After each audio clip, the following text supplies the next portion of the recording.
செல்வ மகள் அழுகை போல் ஒரு சில்லென்ற சிங்கீதம் கேட்டதில்லை.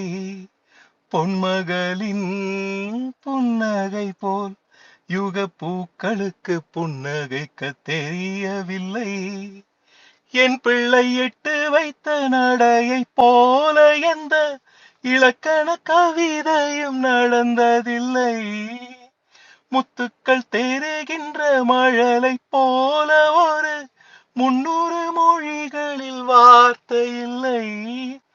தந்தைக்கும் தாயமுதம் சுரந்ததம்மா என் தங்கத்தை மார்போடு அணைக்கையிலே.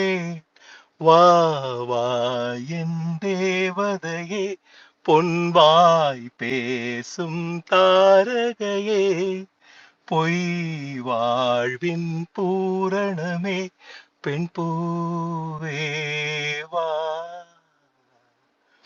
பிள்ளை நிலா பள்ளி செல்ல அவள் பையோடு என் இதயம் துடிக்க கண்டேன். தெய்வ மகள் தூங்கையிலே சில தெய்வங்கள் தூங்குகின்ற அழகை கண்டேன்.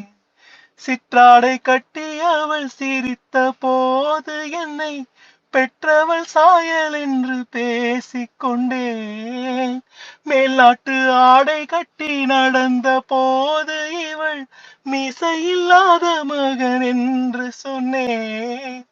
பெண் பிள்ளை தனியரை புகந்ததிலே ஒரு பிரிவுக்கு ஒத்திகையை பார்த்து கொண்டேன்.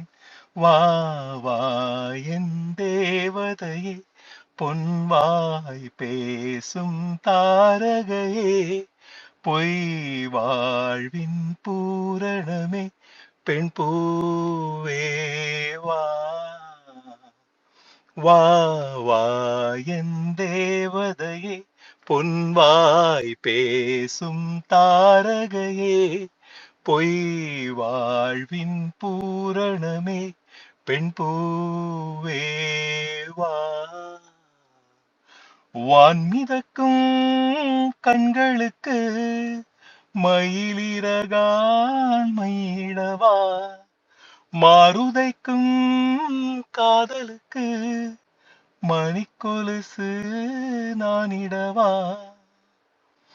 மூங்கில் விட்டு சென்ற பின்னே அந்த பாட்டோடு மூங்கிலுக்கு உறவு என்ன?